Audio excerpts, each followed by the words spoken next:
إن الحمد لله نحمده ونستعينه ونستغفره ونؤمن به ونتوكل عليه ونعوذ بالله من شرور أنفسنا ومن سيئات أعمالنا من يهده الله فلا مضل له ومن يضلل فلا هادي له وأشهد أن لا إله إلا الله وحده لا شريك له وأشهد أن محمدا عبده ورسوله أما بعد يا أيها الذين آمنوا اتقوا الله حق تقاته ولا تموتن إلا وأنتم مسلمون يا أيها الناس اتقوا ربكم الذي خلقكم من نفس واحدة وخلق منها زوجها وبث منهما رجالا كثيرا ونساء واتقوا الله الذي تساءلون به والأرحام إن الله كان عليكم رقيبا يا أيها الذين آمنوا اتقوا الله وقولوا قولا سديدا يصلح لكم أعمالكم ويغفر لكم ذنوبكم ومن يطع الله ورسوله فقد فاز فوزا عظيما فإن خير الحديث كتاب الله وخير الهدي هدي محمد صلى الله عليه وسلم وشر الأمور محدثاتها وكل محدثة بدعة وكل بدعة ضلالة وكل ضلالة في النار وقال الله تبارك وتعالى وقضى ربك ألا تعبدوا إلا إياه وبالوالدين إحسانا رب اشرح لي صدري ويسر لي أمري واحلل عقدة من لساني يفقهوا قولي اللهم أرنا الحق حقا وارزقنا اتباعه وأرنا الباطل باطلا وارزقنا اجتنابه آمين يا رب العالمين اللهم لا سهل إلا ما جعلته سهلا وأنت تجعل الحزن سهلا إذا شئت. سورہ بنی اسرائیل کی ایک آیت کا حصہ آپ نے سنا اور شیطان کے جو ہتھ کنڈے ہیں اس عنوان کے تحت آج ہم اس کے ایک بہت بڑے ہتھ کنڈے کو سمجھنے کی کوشش کریں گے. اللہ تعالیٰ نے اسے ہمارا دشمن بتایا اور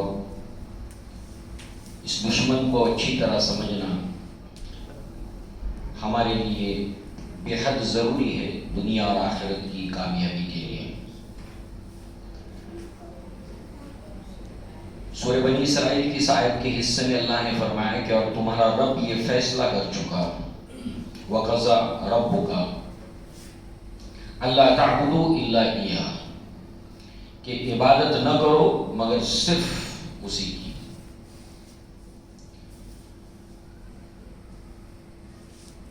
شیطان اور ابلیس اور اس کی ذریت جو انسانی پیدائش کا مقصد ہے عبادت جس کا حکم اللہ نے اس مقام پر دیا قرآن میں کئی جگہ پر انبیاء کی دعوت کا خلاصہ اور لب لباب کہ اللہ کی عبادت وہ اس عبادت سے انسانوں کو ہٹا دینا چاہتا ہے اور دوسرے اس کی چال یہ ہے کہ وہ چاہے جتنی فرما برداری کریں اللہ تعالیٰ کی مگر کسی طرح انہیں وہ شرک کے اندر مبتلا کر دے. اب شرک میں مبتلا ہونے کے بعد انسان چاہے جتنی نیکیاں کر لے ساری کے ساری صفر ہو کر رہ جاتی ہیں. اس لیے کہ اللہ تعالیٰ نے قرآن مجید میں سورہ نساء میں 2 مرتبہ فرمایا ان اللہ لا یغفر ان یشرک بہ ویغفر ما دون ذلک لمن یشاء ومن یشرک باللہ فقد ضل ضلالا بعیدا کہ اللہ تعالیٰ ہرگز بھی معاف نہیں کرے گا کہ اس کے ساتھ شرک کیا جائے. اس کے سوا جس کے لیے چاہے گا جس قدر چاہے گا اللہ تعالیٰ اس کی مغفرت اور معافی فرمائے گا اور جس کسی نے اللہ کے ساتھ شرک کیا وہ بہت دور کی گمراہی میں جا پڑا جہاں سے لوٹنا انسان کے لیے مشکل ہو جائے. یہاں پر بڑی عجیب بات فقط ضل بس جس نے اللہ کے ساتھ شرک کیا وہ راستے سے ہٹ گیا اور ایک مرتبہ ایک انسان سیدھی راہ پر چلتے ہوئے ذرا سا اس سے ہٹ کر ایک پگڈنڈی پہ نکل جائے ابھی سیدھے راستے سے وہ بس تھوڑا سا ہٹا ہے اور اس کے بعد وہ اپنے سفر کو جب جاری رکھتا ہے تو پھر بہت دور جا کے گمراہی میں پڑ جاتا ہے۔ یہ ہے شرک کی گمبھیرتا۔ اللہ کے نبی صلی اللہ علیہ وسلم نے صحابی رسول سے پوچھا کہ تم جانتے ہو کہ اللہ تبارک و تعالیٰ کا حق بندوں کے اوپر کیا ہے؟ آپ نے فرمایا اللہ و رسولہ عالم، اللہ اور اس کے رسول بہتر جانتے ہیں۔ اللہ کے نبی صلی اللہ علیہ وسلم نے فرمایا کہ اللہ کا حق بندوں کے اوپر یہ ہے کہ وہ اللہ تبارک و تعالیٰ کے ساتھ کچھ بھی شریک نہ ٹھہرائیں، یہ اللہ کا حق ہے۔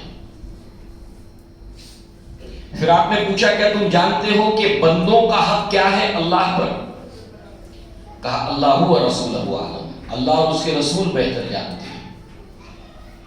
کہا کہ بندہ اگر اللہ تعالیٰ کے ساتھ کچھ بھی شریک نہیں ٹھہراتا تو اب بندے کا حق ہے اللہ پر کہ اللہ تعالیٰ اس کو جنت میں داخل کرے۔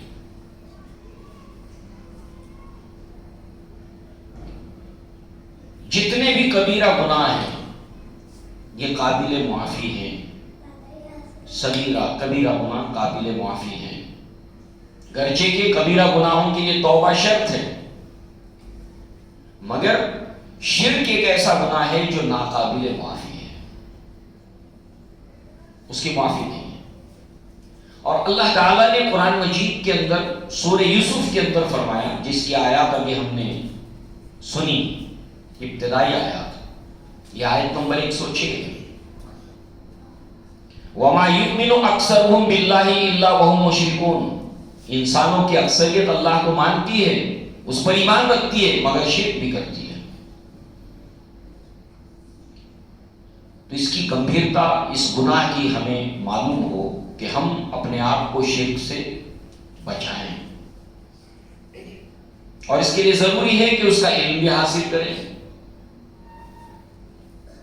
یہ نہیں کہ صرف الا اللہ، نہیں ہے کوئی معبود اور اس کے بعد الا اللہ ہے، پہلے نفی ہے، لا الہ، نہیں ہے کوئی معبود، تو نہیں ہے کوئی معبود اس کا بھی انسان علم حاصل کرے، الا اللہ، سوائے اللہ کے، ورنہ پھر امکان کس بات کا ہے؟ امکان اس بات کا ہے کہ وَمَا يُؤْمِنُ أَكْثَرُهُمْ بِاللَّهِ إِلَّا وَهُمْ مُشْرِكُونَ۔ اور ایک شاعر کا شعر ہے، عرفت الشر لا بالشر لتوقيه من لم يعرف الخير من الشر ان يقع فيه، میں نے شر کا علم حاصل کیا، میں نے برائی کا علم حاصل کیا، اس لیے نہیں کہ اس کو کروں یا اس میں پڑ جاؤں، بلکہ اس لیے کہ جو انسان خیر کے ساتھ جو برائی ہے اس کو اگر نہیں جانتا، اس کے اندر جو اس کے بالمقابل جو خیر کے مقابلے میں شر ہے اس کو اگر نہیں جانتا، تو ایسی صورت میں اس شر کے اندر اس کے پڑنے کے امکانات زیادہ ہیں۔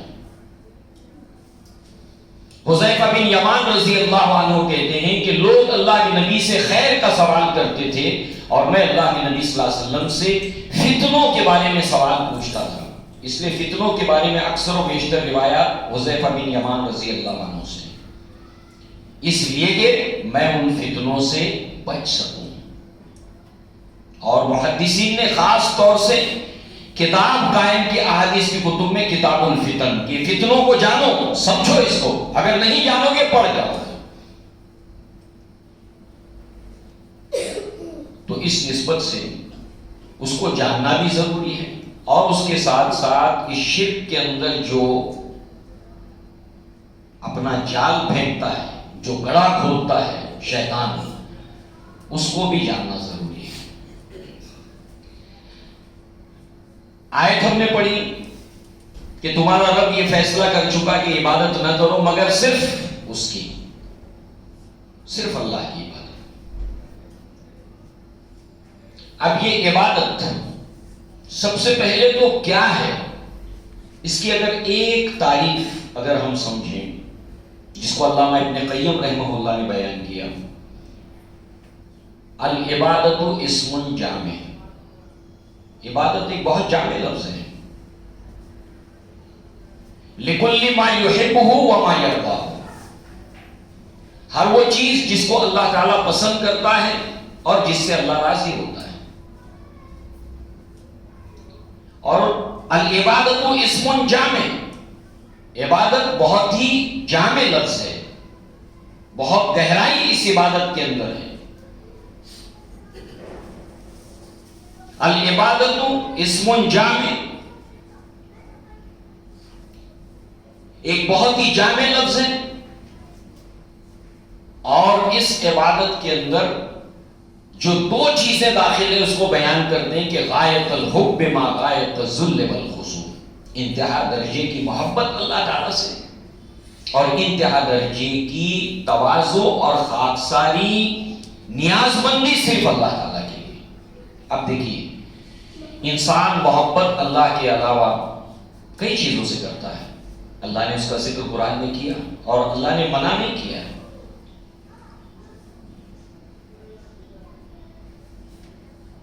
انسان عزت، تعظیم اللہ تعالیٰ کی مخلوق میں سے، انسانوں میں سے بہت سو کی تعظیم اور احترام کرتا ہے اور اس کا اظہار بھی کرتا ہے، محبت کا بھی اظہار کرتا ہے، اور جس کی وہ احترام اور تعظیم کرتا ہے اس کا بھی اظہار کرتا ہے۔ تو یہ یاد رکھنے کی چیز ہے کہ انتہا محبت کی اور تعظیم اور تذلل اور انکساری اور تواضع کی انتہا یہ اللہ تعالیٰ کی ہے۔ یہ عبادت کی اسپرٹ اور جان ہے، یہ عبادت کی روح ہے، یہ عبادت کی جڑ ہے، اور باقی تمام کے تمام محبتیں اس کے تابع ہوں اور حدود کے اندر ہوں، اس لیے کہ یہ محبت حدود سے تجاوز کر جاتی ہے اور یہ تعظیم حد سے تجاوز کر جاتی ہے۔ ایمان کامل نہیں ہوتا انسان کا جب تک کہ اللہ کے رسول سے محبت نہ کرے، اللہ سے بھی محبت، اللہ کے رسول سے بھی محبت۔ اللہ کے نبی نے فرمایا لا یؤمن احدکم حتی اکون احب الیہ من ولدہ ووالدہ والناس اجمعین، تم میں سے کوئی بھی شخص اس وقت تک مومن نہیں ہو سکتا جب تک کہ اس کو میں محبوب نہ ہو جاؤں، اس کی اولاد سے، اس کے والدین سے اور تمام انسانوں سے۔ یہ کیا ہے؟ تقابل ہے۔ تو اللہ کے نبی کی محبت تمام انسانوں میں والدین سے بھی، اولاد سے بھی سب سے زیادہ نہ ہو جائے، اور اللہ تعالیٰ کی محبت تمام محبتوں کے اوپر فائق اور غالب۔ جب اللہ کی محبت جمع اللہ تعالیٰ کی اطاعت، اللہ کی محبت جمع اللہ تعالیٰ کی اطاعت، تواضع اور خاکساری اس کے لیے از اکول ٹو عبادت، اور اللہ کے رسول کی محبت جمع اللہ کے رسول کی اطاعت از اکول ٹو اتباع۔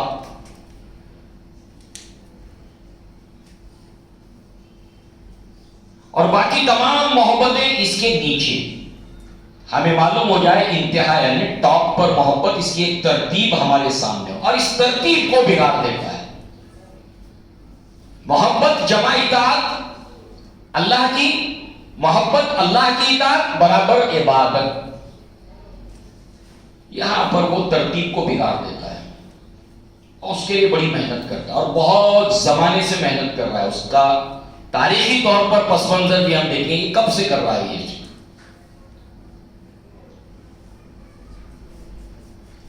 اب آپ دیکھیے محبت سب سے پہلے کہتے کسے ہیں؟ اللہ سے محبت کا معاملہ ہے جو عبادت کا جز ہے۔ محبت جو ہے وہ دل کے میلان کو کہتے ہیں۔ دل آپ سے آپ جو ہے وہ مائل ہو جائے اس طرف، اس کو محبت کہتے ہیں۔ کسی چیز کی طرف وہ دل مائل ہو جائے اس طرف، یہ محبت ہے۔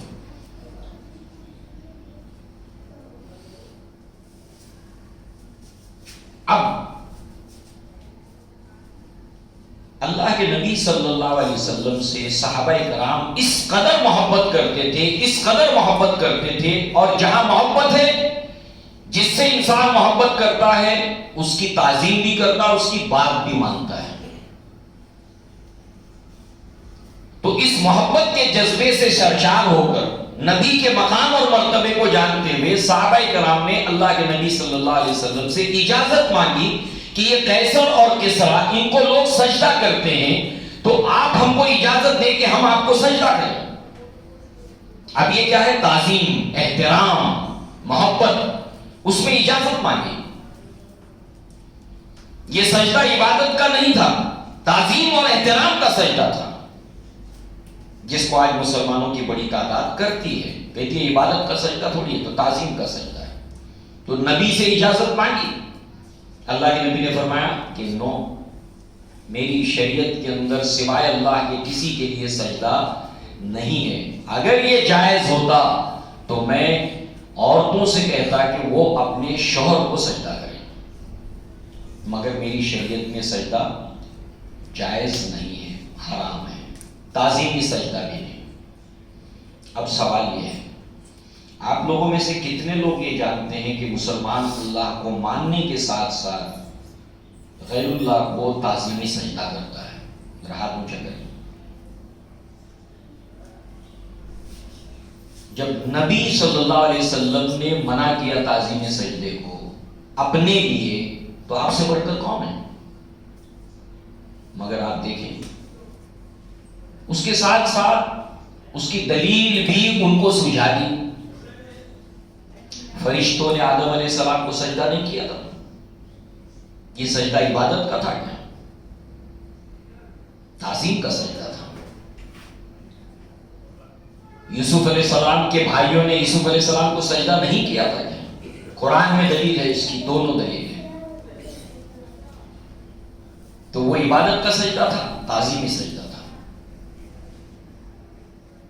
یوسف علیہ السلام کی مثال ماضی کی، آدم علیہ السلام کی مثال ماضی کی، اور شریعت ہوتے ہوتے مکمل ہو گئی محمد رسول اللہ صلی اللہ علیہ وسلم کے اوپر۔ اللہ تعالیٰ نے اعلان کر دیا الیوم اکملت لکم دینکم واتممت علیکم نعمتی ورضیت لکم الاسلام دینا۔ آج ہی دن تمہارے لیے میں نے تمہارے دین کو مکمل کر دیا اور اپنی نعمت یعنی شریعت کو تمہارے اوپر تمام کر دیا۔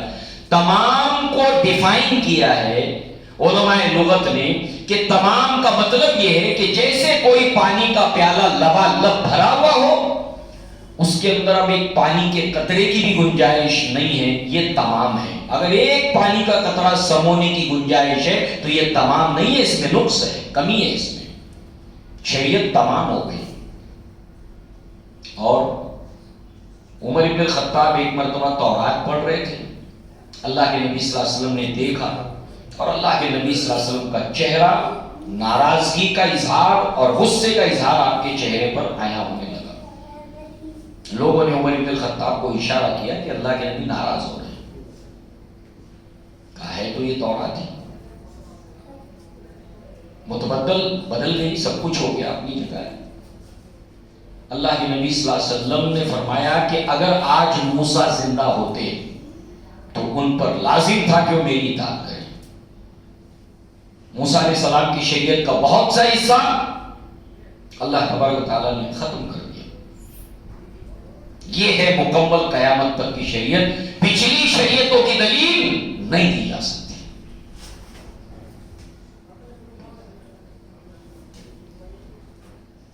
اب اس اعتبار سے محبت اور اطاعت، تعظیم اور تقریب اللہ تعالیٰ کی سب سے فائق اور سب سے اوپر۔ اب دیکھیں کہاں سے شروعات ہوتی ہے۔ ابلیس سب سے پہلے آغاز کرتا ہے عبادت میں سین لگا دیتا ہے، شروعات یہاں سے کرتا ہے، اس لیے کہ اللہ تعالیٰ کی عبادت، توحید فی العبادت، توحید فی الالوہیت، اللہ تعالیٰ کی الوہیت کے اندر شریک کرنا، اللہ تعالیٰ کی عبادت کے اندر شریک کرنا، یا اللہ تبارک و تعالیٰ کی صفات میں شریک کرنا۔ اور توحید فی العبادت، عبادت میں توحید، صفات میں اللہ تعالیٰ کی توحید اور اس کی الوہیت میں توحید، اور اس کی ضد میں ان تینوں کے مقابلے میں شرک۔ یہاں سے شروعات کرتا ہے شرک پھر عبادت سے اسٹارٹ لیتا ہے، یہ اس کا داؤ ہے، چال ہے، ڈائریکٹ شرک فی الوہیت پہ نہیں لے جاتا، عبادت سے شروعات کرتا ہے اور اس کے بعد اینڈ کرتا ہے الوہیت کے اوپر۔ اس لیے سورہ بنی اسرائیل کے اس مقام کے اوپر اللہ تعالیٰ نے آغاز یہاں پر ہوتا ہے وَقَضَىٰ رَبُّكَ أَلَّا تَعْبُدُوا إِلَّا إِيَّاهُ، دو رکوع ہیں جس کے اندر 10 سے زائد احکام ہیں، ڈوز اینڈ ڈو ناٹس، اوامر اور نواہی، یہ کرو یہ نہ کرو، یہ کرو یہ نہ کرو۔ وَبِالْوَالِدَيْنِ إِحْسَانًا، اور اپنے والدین کے ساتھ احسان کرو۔ وَلَا تَقْفُ مَا لَيْسَ لَكَ بِهِ عِلْمٌ، ایسی چیز کے پیچھے نہ چلو جس کا تمہیں علم نہیں، یہ کرو یہ نہ کرو یہ کرو۔ ایسے 10 سے زائد احکامات ہیں اور 23 مسائل اس پہلے حکم کے بعد آتے ہیں، وَقَضَىٰ رَبُّكَ أَلَّا تَعْبُدُوا، اور پھر اس کے بعد اوامر نواہی، ڈوز ڈو ناٹس، یہ کرو یہ مت کرو، یہ کرو یہ مت کرو، یہ کرو یہ کرو، اور آخر اینڈ ہوتا ہے أَفَأَصْفَاكُمْ رَبُّكُمْ بِالْبَنِينَ وَاتَّخَذَ مِنَ الْمَلَائِكَةِ إِنَاثًا، کیا تم نے چن لیا تمہارے رب کے لیے بیٹیاں، تم نے چن لیے اپنے لیے بیٹے اور رب کے لیے، اپنے رب کے لیے منتخب کی تو بیٹیاں۔ إِنَّكُمْ لَتَقُولُونَ قَوْلًا عَظِيمًا، اور بے شک بہت بڑی بات ہے جو تمہاری زبانوں سے نکلتی ہے۔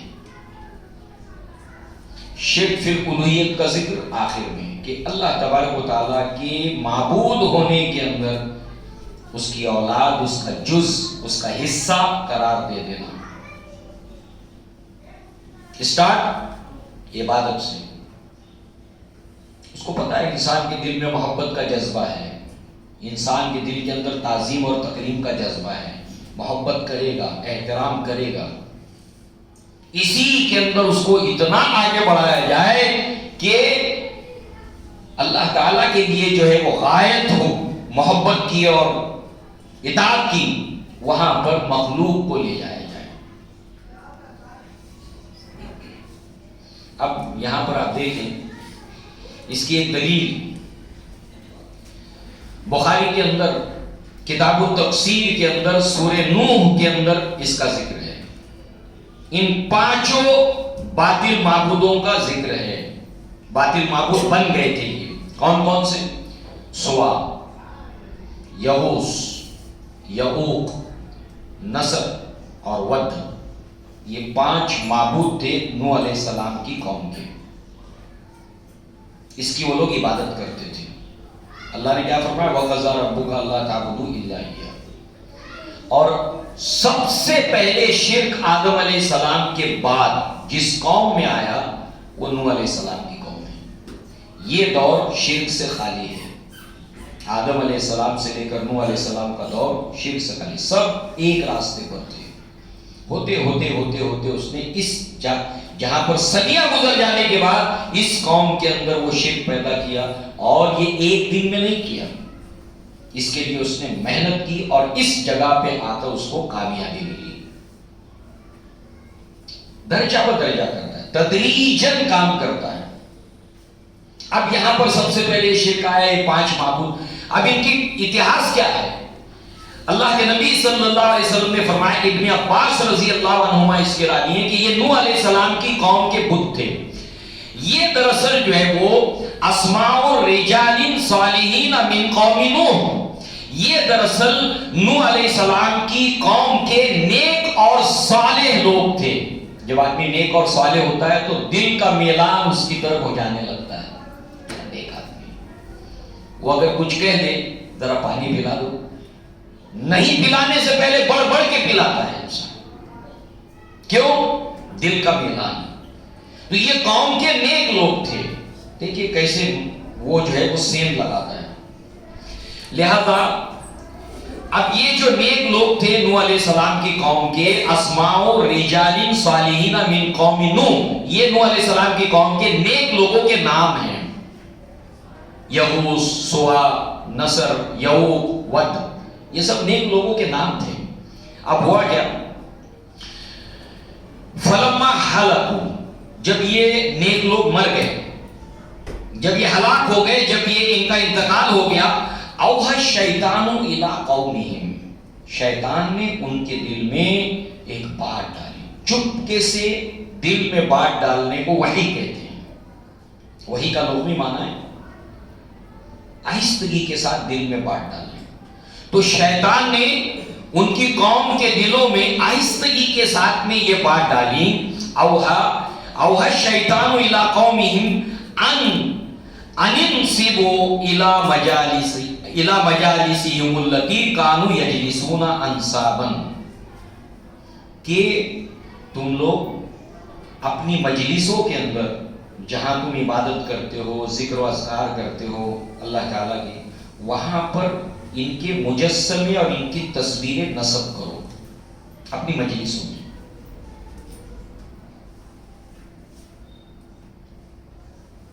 کیوں؟ اس لیے کہ وَسَمُّهَا بِأَسْمَائِهِمْ، اور ان کے نام رکھو ان نیک لوگوں کے نام کے اوپر. مورتی بنا دی، تصویر بنا دی، اب ان کا نام بھی رکھو. یہ فلاں ہے، نصر ہے، یہ نیک آدمی، یہ ودا ہے نیک آدمی، یہ یغوث ہے نیک آدمی، ان کے نام بھی رکھ دو. اور یہ کس لیے؟ تاکہ جب بھی تم اللہ تبارک تعالیٰ کی عبادت کرو تو نیک لوگوں کو دیکھ کر انسان کا جو دل ہے ذکر میں، یاد میں لگ جاتا ہے. نیک لوگوں کی صحبت کا ایک طرح سے جو ہے وہ یہ ان کی مجلس رہے گی تو ان کی یاد آئے گی تو ذکر میں، یاد میں دل لگے گا. فَفْعَلُوا، تو انہوں نے ایسا کیا. فَلَمْ تُعْبَدْ حَتَّى إِذَا هَلَكَ، ہاں مگر انہوں نے عبادت نہیں کی، اس کی عبادت نہیں کی. اس نسل نے، اس جنریشن نے اس کی عبادت نہیں کی. مگر جب وہ ہلاک ہو گئے تو اس کے بعد جو ہے وہ بعد کی آنے والی نسلوں نے جو ہے وہ جب علم اڑ گیا تو اس کے بعد جو ہے وہ انہوں نے عبادت ان کی ڈائریکٹ شروع کر دی. تو یہ نسلوں کے اندر جا کر اس نے کام کیا. اور پٹی کیا پڑھائی؟ نیک لوگوں سے انسان کو محبت ہوتی ہے، صالحین سے انسان کو محبت ہوتی ہے. اور پھر یہاں پر اس کے اندر وہ مختلف ہتھ کنڈے استعمال کر کے ان کی محبت میں، ان کی تعظیم میں غلو کرا کے اس شرک کی طرف ان کو لے جاتا ہے. فقط ضل ضلالا بعیدا، پھر وہ گمراہی میں بہت دور جا پڑا. ذرا سا ہٹا دیتا ہے اس کے بعد وہ بہت دور انسان جو ہے جا پڑتا ہے.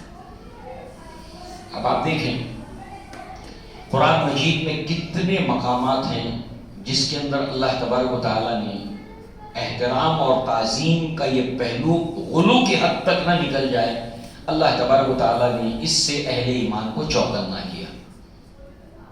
اللہ تعالیٰ نے فرمایا سورہ آل عمران میں ہے اتخذوا احبارهم ورهبانهم اربابا من دون اللہ، انہوں نے اپنے عالموں کو، احبار بہت بڑے عالموں کو کہتے ہیں، اور درویش، ورهبانهم اپنے درویشوں کو، فقیروں کو، راہب ہے جس نے دنیا کو چھوڑ دیا، ترک کر دیا، صرف اپنی جو ہے وہ خانقاہ کے اندر، اپنی عبادت گاہ کے اندر اسی میں وہ لگا ہوا ہے، سب کچھ چھوڑ دیا اس نے، ہم اس کو درویش کہتے ہیں. ایسے وہاں پر راہب تھے. لہذا جو ہے وہ انہوں نے اپنے راہبوں کو، اپنے عالموں کو اللہ کو چھوڑ کر رب بنایا. اربابا من دون اللہ، رب کی جمع ارباب ہے. عدی بن حاتم رضی اللہ عنہ جو مذہباً عیسائی تھے پہلے، اللہ کے نبی سے کہتے کہ اللہ کے نبی یہ جو ذکر ہو رہا ہے ہم نے کبھی بھی اپنے عالم کو رب نہیں کہا، یہ بات سمجھ نہیں آئی. بتائیے بھلا کوئی بھی مسلمان اپنے کسی عالم کو اور درویش کو کہتا ہے کہ تو میرا رب ہے؟ رب اس نام سے نہیں پکارتا. ایسی یہاں پر بھی ہے، ہم نے کبھی ان کو رب نہیں کہا، بائی ورڈ لفظوں سے ان کو رب کبھی ہم نے نہیں کہا. اللہ کے نبی صلی اللہ علیہ وسلم نے فرمایا وہ لوگ جس چیز کو حلال کہتے تھے تم اس کو حلال سمجھ کر اختیار کرتے تھے جبکہ اللہ نے اس کو حرام ٹھہرایا ہے. اطاعت، محبت جمع اطاعت از اکول ٹو عبادت. مان لیتے تھے، عمل کرتے تھے، اطاعت کرتے تھے ان کی نا. ارے اتنا بڑا عالم بول دیا تو اب کیا، وہ کیسے بول سکتے؟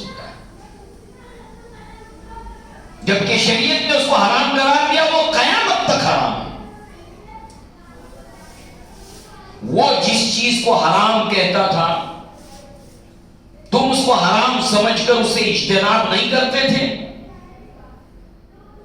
یہ کیا ہے؟ اطاعت.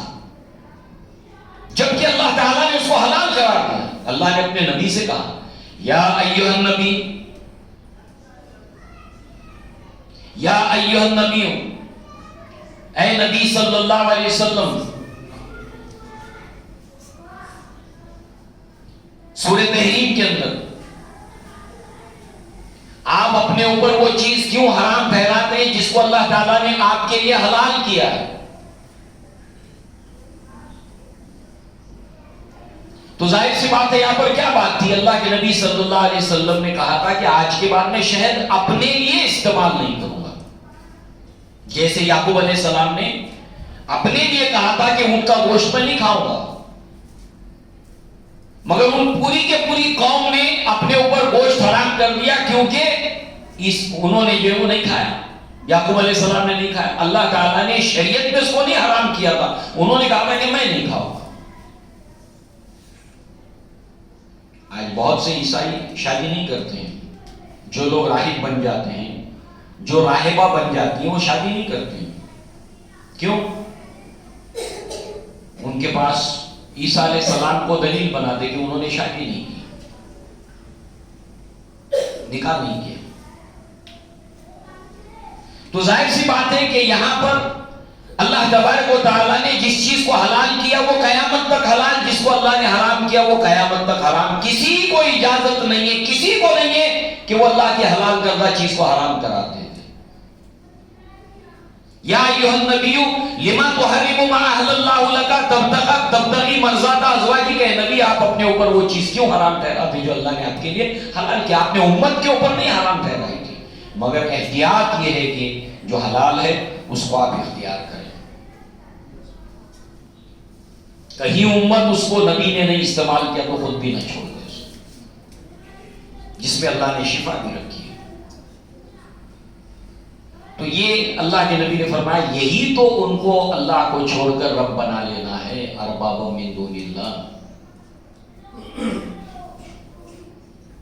اب آپ اس اصول اور اس ضابطے کے اوپر آج امت مسلمہ کا جائزہ لے لیں.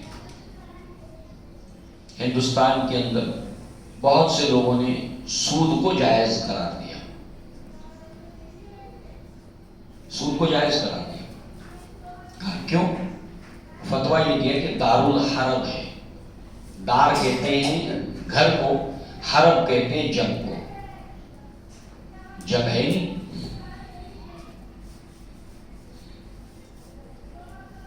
جنگ ہے نہیں، صرف سود ہے.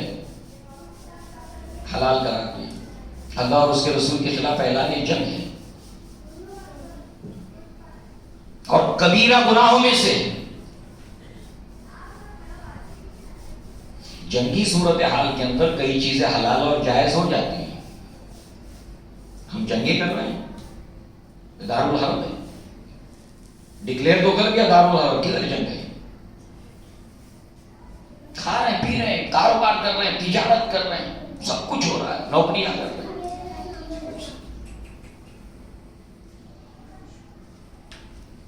لہذا یہاں سے شروعات ہوتی ہے عبادت سے، وہ سین لگا کر اس کے بعد دھیرے دھیرے دھیرے دھیرے دھیرے دھیرے دھیرے الوہیت تک لے جاتا ہے. یہ تاریخی اعتبار سے نوح علیہ السلام کی قوم کی مثال. اور پھر اس کے بعد ابن عباس رضی اللہ عنہما فرماتے ہیں کہ اللہ کے رسول صلی اللہ علیہ وسلم نے فرمایا کہ یہی وہ بت تھے کہ نوح علیہ السلام کی قوم کے یہ وہ بت تھے جس کو عرب کے کئی قبائل، کسی نے ایک بت کو لیا، کسی نے ایک بت کو لیا، کسی نے ایک بت کو لیا، اور یہ سارے بت، یہ سارے کے سارے نوح علیہ السلام کی قوم کے بت عرب میں بھی موجود تھے اور ان کی مختلف قبائل عبادت کرتے تھے.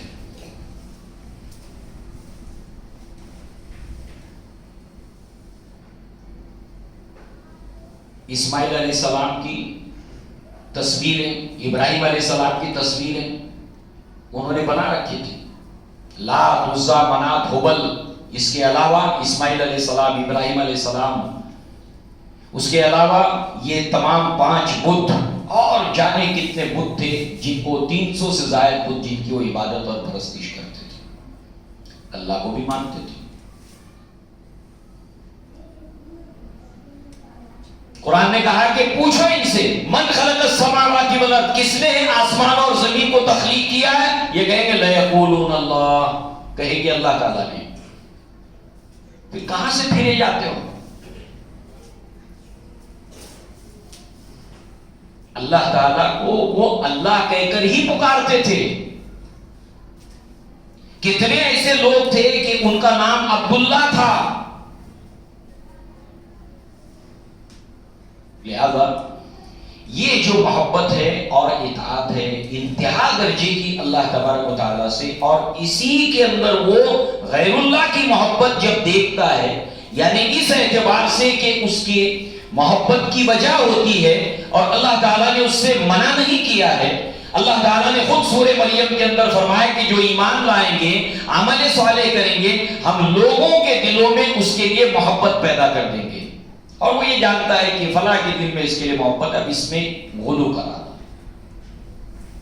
اور اس طریقے سے جو ہے وہ یہاں سے شروعات ہوتی ہے، اور ہوتے ہوتے ہوتے ہوتے ہوتے کئی صدیاں گزر جانے کے بعد اب ڈائریکٹ وہ معبود بن جاتا ہے۔ اب اسی سے ڈائریکٹ مانگتا ہے انسان، اسی سے دعائیں کرتا ہے، اسی کے آگے سجدہ کرتا ہے۔ یہ ساری چیزوں کا سلسلہ اس کے بعد شروع ہو جاتا ہے۔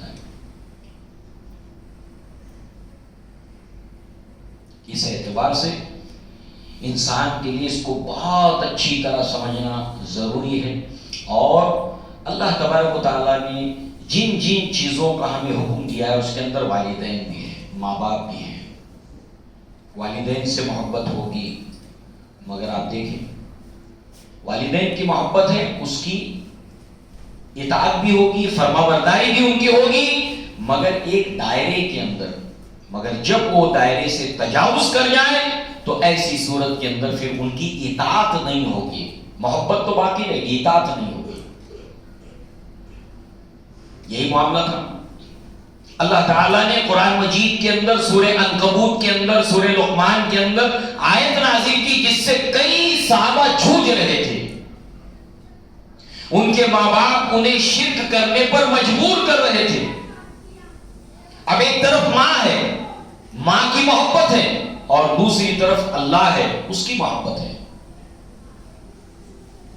اب ماں کہتی ہے کہ یہ راستہ چھوڑ دو، سعد بن ابی وقاص سے جو عشرہ مبشرہ میں سے، بیٹے اس راستے کو چھوڑ دو، میں کھانا نہیں کھاؤں گی، پانی نہیں پیوں گی، دھوپ میں چلچلاتی اس ریگستان کے پڑی رہوں گی، بال میں کنگھی نہیں کروں گی۔ اب بتائیے، ماں کی اس حالت کو دیکھ کر، ماں کو پریشان دیکھ کر، ماں کو تکلیف میں دیکھ کر، ایک بیٹا جو اپنی ماں سے محبت کرتا ہے اس کی دل کی حالت کیا ہوگی؟ سعد بن ابی وقاص روتے رہتے تھے۔ اب کشمکش میں آ گئے، دو محبتیں ہیں، ماں کی محبت بھی ہے، اللہ تعالیٰ کا دین اور اللہ کی محبت بھی ہے۔ غایت الحب ما غایت الذل والخضوع، انتہا درجے کی محبت اللہ سے اور انتہا درجے کی اطاعت، خاکساری، تواضع اللہ تعالیٰ کے لیے۔ ماں بے ہوش ہو جاتی تھی، بھوک کی وجہ سے، پیاس کی وجہ سے، دھوپ کی وجہ سے۔ لوگ آتے جاتے سعد کو تانا دیتے تھے، اور پہلے حال یہ تھا کہ مکہ کے اندر سعد بن ابی وقاص کی والدین کی فرما برداری اور اطاعت کے لیے مثال دی جاتی تھی، جیسے ہم دیتے ہیں اپنے سماج میں مثال اپنے بیٹے کے لیے کہ دیکھو فلاں کو دیکھو، اس کو دیکھو، اس کو دیکھو، مثال دی جاتی تھی۔ اور جب یہ حال ہوا تو لوگ طنز کرنے لگے، اے سعد تم وہی ہو، تمہاری ماں بے ہوش ہے، مان جاؤ، مگر نہیں۔ اللہ تبارک تعالیٰ نے آیت نازل کی، والدین کے احسان کا ذکر کیا، اسی لیے وَقَضَىٰ رَبُّكَ أَلَّا تَعْبُدُوا إِلَّا إِيَّاهُ وَبِالْوَالِدَيْنِ إِحْسَانًا۔ والدین سے سب سے زیادہ محبت کرتا ہے انسان عبادت کے بعد، اللہ کے بعد والدین کا ذکر آیا ہے یہاں پر، وَبِالْوَالِدَيْنِ إِحْسَانًا۔ اور یہاں پر اللہ تعالیٰ نے سورہ عنکبوت میں سورہ لقمان کے اندر فرمایا،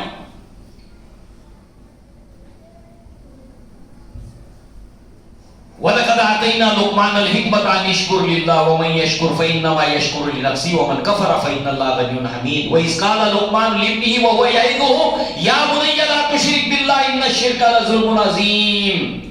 اس کے بعد ماں باپ کا ذکر. وَوَصَّيْنَا الْإِنسَانَ بِوَالِدَيْهِ. وہاں بھی یہاں بھی عنکبوت میں بھی اللہ تعالیٰ کی عبادت کے بعد اللہ کی توحید کے حکم کے بعد ماں باپ کا ذکر لائے. وَوَصَّيْنَا الْإِنسَانَ بِوَالِدَيْهِ حَمَلَتْهُ أُمُّهُ وَهْنًا عَلَى وَهْنٍ وَفِصَالُهُ فِي عَامَيْنِ أَنِ اشْكُرْ لِي وَلِوَالِدَيْكَ. اور ہم نے وصیت کی انسانوں کو, اللہ حکم دے رہا, ہم نے انسانوں کو وصیت کی اس کے ماں باپ کے بارے میں, اور پھر خاص طور سے والدہ کا ذکر ہے. اس کی والدہ نے اس کے بوجھ کو اٹھایا, وہن کے اوپر وہن, کمزوری کے اوپر کمزوری سہ کر, اور اس کے بعد اس کو جنا تکلیف کے ساتھ اٹھایا, تکلیف کے ساتھ جنا, تکلیف کے ساتھ دودھ چھڑایا 2 سالوں نے. تو انشکر لی ولی والدیک, شکر مان میرا اور شکر مان اپنے ماں باپ کا. اللہ کا بھی شکر, ماں باپ کا بھی شکر, مگر فرق ہے. اللہ کی بھی محبت, ماں باپ کی بھی محبت, مگر فرق ہے. یہ فرق اگر تمیز نہیں ہوگی تو گڑبڑ آ جائے گا. آگے پھر فرمایا وَإِن جَاهَدَكَ عَلَىٰ أَن تُشْرِكَ بِي مَا لَيْسَ لَكَ بِهِ عِلْمٌ. ہاں مگر وہ تجھے حکم دے کسی ایسی چیز کا کہ تو شریک ٹھہرائے میرے ساتھ, فَلَا تُطِعْهُمَا, ان کی اطاعت مت کر. صاف اور واضح بتایا گیا فَلَا تُطِعْهُمَا. اب اس معاملے میں ان کی اطاعت نہیں, ان کا مرتبہ اپنی جگہ, ان کا رسپیکٹ اپنی جگہ پر, مگر یہاں اب حد سے تجاوز ہو گئی بات. اس میٹر میں آپ کی بات نہیں مان سکتا. باقی حسن سلوک بھی ہوگا, ماں باپ ہے چاہے کافر ہو چاہے مشرک ہو, ان کے سارے حقوق کو ادا کرتا رہے گا, مگر یعنی فلا تطیعہما وصاحبہما فی الدنیا معروف, اور معروف کے اندر دنیا میں جو سیدھے راستے پر چلا ہے, گرچہ کہ وہ رشتہ دار نہیں ہے, اطاعت اس کی کرے. وَاتَّبِعْ سَبِيلَ, اور اتباع کر جو ہے وہ سیدھے راستے کی. اور پھر اس کے بعد کیا ہوگا, تم بھی میرے پاس آؤ گے اور ماں باپ بھی آئیں گے, پھر میں بتاؤں گا کہ کون صحیح تھا اور کون غلط تھا. اولاد صحیح راستے پر تھی کہ ماں باپ صحیح راستے پر. تو عالم راہب محبت اطاعت, والدین محبت اطاعت, بس اس فارمولے کو آپ جوڑتے چلے جائیں. اور یہاں پر وہ حج سے جب تجاوز کر جاتے ہیں لوگ, تو پھر دھیرے دھیرے یہاں سے سیند لگا کر بالآخر انہیں پہنچا دیتا ہے کہاں پہ, شرک فی الوہیت کے اندر.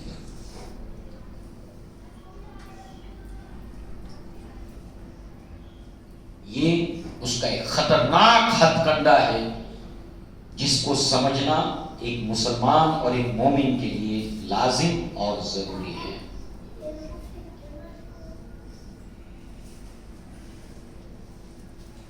اور اس کے لیے ضروری ہے کہ انسان علم حاصل کرے اور ان ایموشنز اور تعظیم اور احترام کے معاملے میں غلو نہ کرے.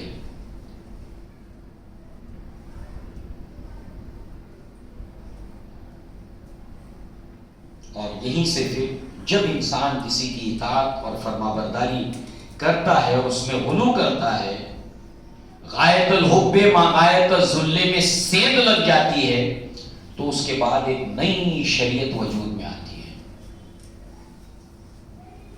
مثال کے طور پر اللہ کے نبی صلی اللہ علیہ وسلم نے فرمایا کہ مسلمانوں کی کتنی عیدیں ہیں؟ 2 عیدیں, عید الاضحیٰ, عید الفطر. صحابہ کرام اسی کے اوپر برقرار تھے, قائم تھے. تابعین اسی کے اوپر برقرار تھے, قائم تھے. قرون اولا جو سب سے اسلام کا بہترین دور ہے, ان کے یہاں پر اس کے علاوہ کوئی عید نہیں پائی جاتی تھی. مگر آج 12 مہینوں میں 12 سے زیادہ عیدیں ہیں. عید کس لیے ہوتی ہے؟ خوشیاں منانے کے لیے اور لوگوں کو خوشیوں میں شریک کرنے کے لیے.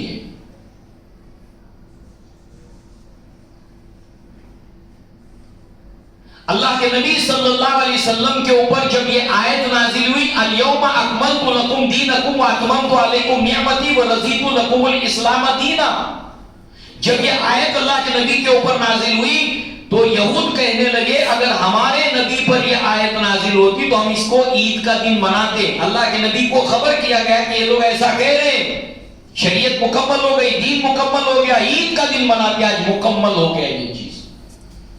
اللہ کے نبی نے اجازت دی، صحابہ نے عید منائی اس کے اوپر۔ عید شریعت کا حصہ ہے، اس عید کو منائے جانے کے طریقے اللہ کے نبی صلی اللہ علیہ وسلم نے بیان کیے۔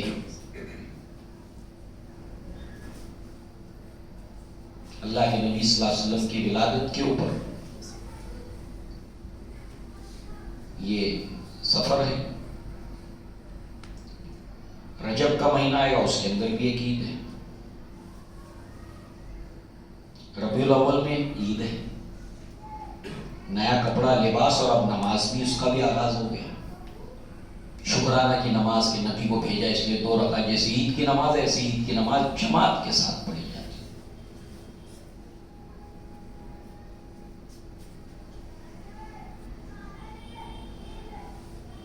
اللہ کے نبی صلی اللہ علیہ وسلم نے جو شریعت دی وہ کامل اور مکمل ہے، اس میں اضافے کی گنجائش ہے نہ کم کرنے کی گنجائش ہے۔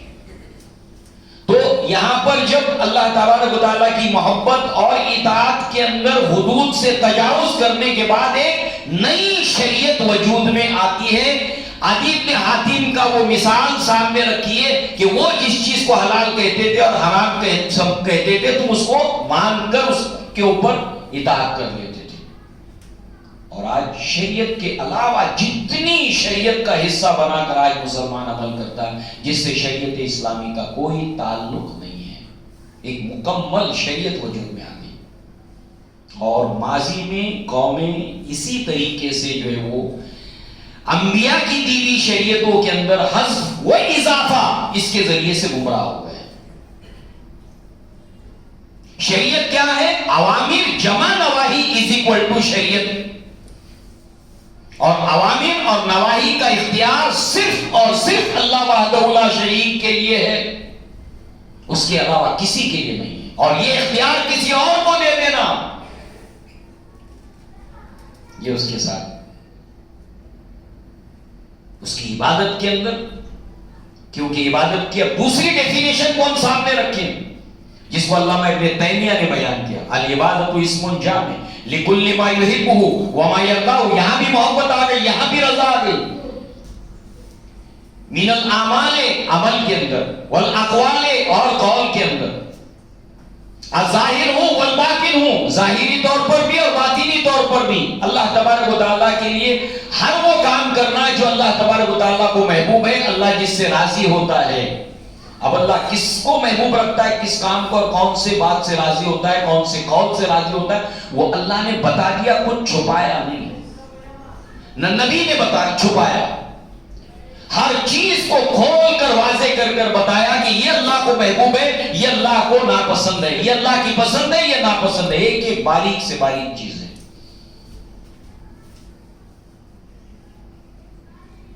تو یہ کھیل وہ کھیلتا آ رہا ہے نوح علیہ السلام کی قوم سے لے کر آج تک، اور قیامت تک یہ کھیل وہ کھیلتا رہے گا، شرک فی العبادت میں مبتلا کرے گا، اس کے بعد یہاں تک پہنچنے میں صدیاں جائیں گی اس کو، اور پھر اس کے بعد وہ جانتا ہے کہ دھیرے دھیرے دھیرے دھیرے دھیرے دھیرے انہیں تعظیم اور احترام کے دروازے سے داخل کر کے یہ جو یعوق، نصر، ودہ، سوا، یغوث، یہ سب نیک اور بزرگ لوگ تھے، ان کی محبت اور تعظیم کے اندر اس نے غلو کروایا، ان کے مجسمے لگوائے، اور اس کے بعد دھیرے دھیرے دھیرے آنے والی نسلوں نے ڈائریکٹ ان کی عبادت کی، اور پھر وہ الوہیت کے اندر اللہ تعالیٰ کے ساتھ میں شریک کیا۔ اسی لیے آپ دیکھیں وَقَضَىٰ رَبُّكَ أَلَّا تَعْبُدُوا سے آغاز ہوتا ہے یہاں پر بنی اسرائیل میں، اور اختتام ہوتا ہے شرک فی الالوہیت کے اوپر۔ تو اسٹارٹ عبادت سے ہوتی ہے، اور عبادت کیا ہے؟ محبت اور اللہ تعالیٰ کی اطاعت اور تعظیم۔ اس معاملے میں انسان غلو نہ کرے، معتدل رہے۔ اعتدال کے اندر رہے، دو انتہاؤں پر نہ جائے۔ اللہ تبارک تعالیٰ سے دعا ہے کہ اللہ تبارک تعالیٰ شیطان کے اس خطرناک ہتھ کنڈے سے اور یہ گڑھا جو انسانوں کے لیے کھودتا ہے، اللہ تبارک تعالیٰ ہمیں اس کی سمجھ عطا فرمائے، اور اللہ تعالیٰ ہمیں اس سے بچنے کی اور اپنے اہل و عیال اور گھر والوں کو اللہ تبارک تعالیٰ ہمیں توفیق دے کہ ہم ان کو بچائیں۔ اب آپ دیکھیے، جب انسان محبت کرتا ہے، اطاعت کرتا ہے، تو کچھ عبادت کے اظہار کے لیے ایک باڈی لینگویج بھی ہے، ایک باڈی لینگویج بھی ہے۔ وہ کیا ہے؟ انسان کسی کے سامنے ہاتھ باندھ کر احترام میں کھڑا ہوتا ہے۔ اگر وہ بیٹھا ہے تو کوئی آتا ہے تو آدمی رسپیکٹ میں کھڑا ہو جاتا ہے، تعظیم میں کھڑا ہو جاتا ہے۔ تعظیم کی بات، محبت تعظیم، محبت تعظیم، محبت تعظیم۔ عبادت کیا ہے؟ اللہ کے نبی صلی اللہ علیہ وسلم جب آتے تھے تو صحابہ کرام کھڑے ہوتے تھے، اللہ کے نبی صلی اللہ علیہ وسلم نے فرمایا کہ نہیں، اور پھر صحابہ کبھی کھڑے نہیں ہوتے تھے، کہتے تھے ہمارا جی چاہتا تھا اللہ کے نبی کی تعظیم، مگر نبی نے اجازت نہیں دی، نبی ناپسند کرتے، آپ نے نہیں کیا۔ نہ رہے بانس نہ بجے بانسری، اس کی جڑ ہی کاٹ دی۔ میرا بھی احترام، میری بھی محبت کے اندر نبی نے صحابہ کو اور اپنی امت کو لمٹ میں رکھا، ایک حد سے آگے تجاوز نہ کرے انسان۔ اسی طریقے سے اللہ کے نبی نے فرمایا جو انسان اس بات کو پسند کرتا ہے کہ لوگ اس کے سامنے دست بستہ، دست بدست، ہاتھ کے اوپر ہاتھ، دست بدست، دست بدستہ کھڑے ہوں اس کے سامنے، میں آؤں تو لوگ ایسے تعظیم سے دست بستہ کھڑے ہوں۔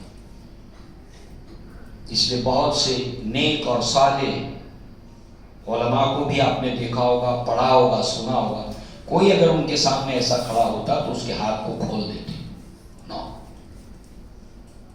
ایسے نہیں، غلط ہے، عزت کیجیے آپ، مگر یہ کیا تماشا؟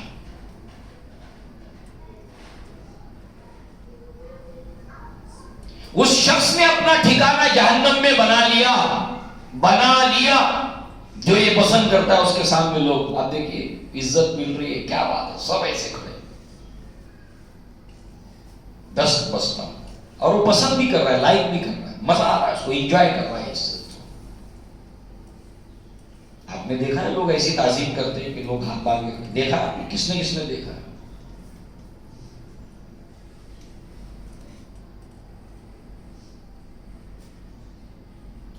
رکوع